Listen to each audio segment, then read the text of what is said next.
what it is that we're doing and what Halal embodies and what it stands for. We don't need to recreate it, but I think we need to rethink it ourselves, and we need to re-present it.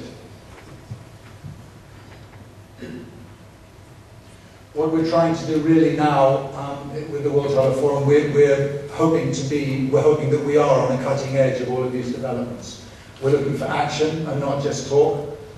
During our 2 days here, we're attempting to cover a balanced program of topics. We're hoping that we are tackling some serious and immediate issues, plus looking ahead at what's coming. Issues to do with consumer protection, regulation, the Day1 report, EU legislation. These things will be coming in the next session. Looking at the emergence of halal accreditation bodies in the Muslim minority countries. Looking at manufacturing and labelling issues and implications. We're going to look at GM and cloning. What are the implications of this for the Muslim world? And I think these are issues that we will find we haven't necessarily thought about or looked ahead at sufficiently. Looking at cosmetics, pharmaceuticals, travel, hospitality. These are issues we'll be looking at. We'll be also looking at investment potential in this arena, at the reality of consumer power, what effect does it have, new ways of marketing, the role of the digital media. We'll be looking at these things. We will be, hopefully, coming to agreements, making decisions and resolutions, and have actions. And I hope that we will arrive at compromise. And when I mentioned that I was mentioning this point, people said, oh, compromise. Because compromise is often taken as being a weak position. But I'm always reminded by this word that I lived in Spain for some years. In Spanish, a compromiso is a commitment. So when you have a compromiso with someone, what you have is a commitment with them. It's not just that you had to give up some really important things and you now have a weak position with someone. It's not compromise in that sense. And so I looked a little more into the word, and I realized that what it is, it's promising together. Compromettere, from the Latin, is promising together. And I think that in that sense, promising together is what we want to do. And even promise itself is actually sending forward of something. Promettere.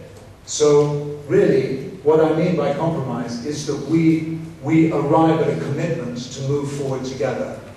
And that's really what this forum is for and what we hope for from it. And we ask God for success in it. And I thank all of you for coming. My thanks to the people who crossed London, even some of them with difficulty this morning. I know there was problems on the underground this morning. Thank you to the people who crossed the country. People came from the length and breadth of England. People crossed Europe. Thank you to them for making that journey. People came from Southeast Asia. A whole group came from Malaysia. And our thanks go to them. Without that team, this event wouldn't be here. And I also want to thank the people who came from Brazil and Australia. This is a tremendous undertaking to make this journey, and our thanks go to those people.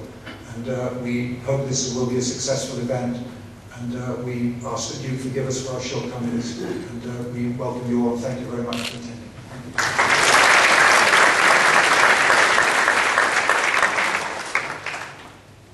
Thank you, Abdulhamid.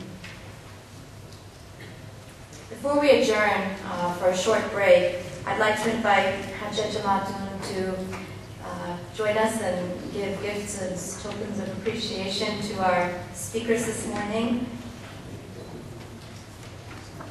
Sir Iqbal Sikrani,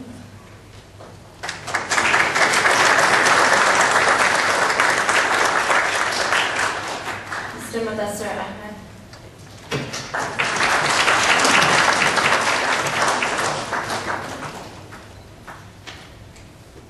Mr. Ahmed Adam,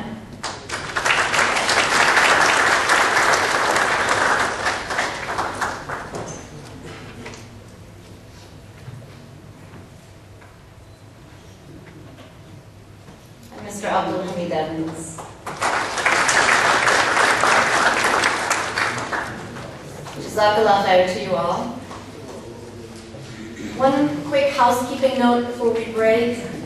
I've been informed that there will be a password available posted to the delegates. For those of you interested in accessing some of our speaker presentations, obviously with their permission, those who will make them available. And these presentations should be available to view by up until the end of the week. And we will make that password known to you shortly later in the day. Again, now, time for a stretch, time to just kind of rejuvenate. I invite you to have some refreshments next door, but I do ask that we be prompt in returning here in about 15 minutes, and that way we can keep going on time. Thank you.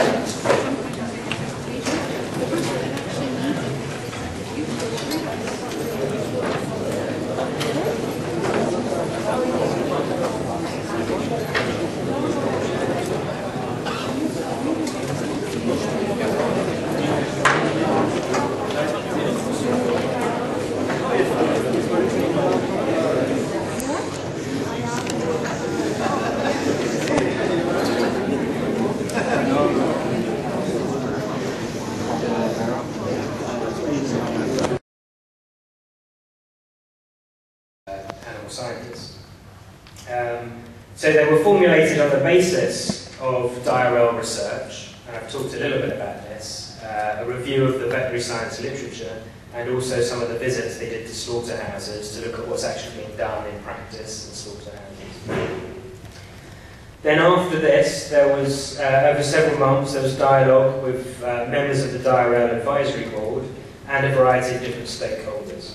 So there was a scientific workshop which was held in Girona in February 2010 with international experts and religious authorities.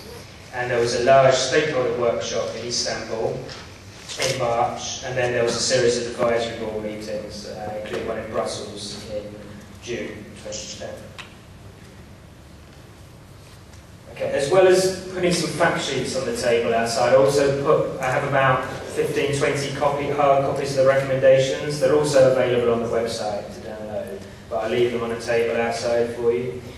Now, I'm not an expert in this area, and also, unfortunately, I don't have a lot of time today to cover in exact detail what were the recommendations. You're about 2 minutes, actually.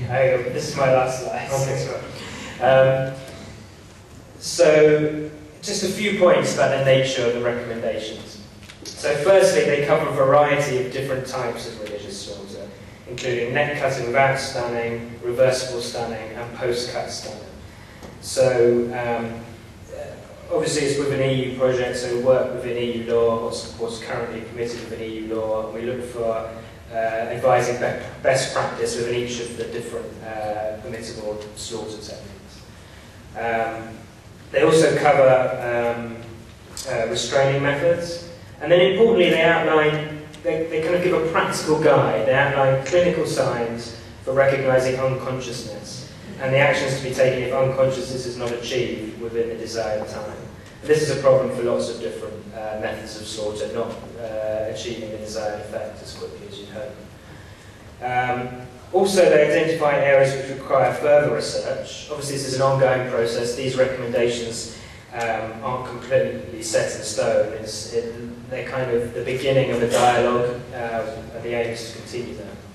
And also in that spirit, the document includes annexes, which also detail the responses of some of the key stakeholders to the recommendations. And some of them are positive, some of them are not so positive, but they're all been included in the spirit of keeping an open and transparent dialogue about this process. So, thank you very much for listening, and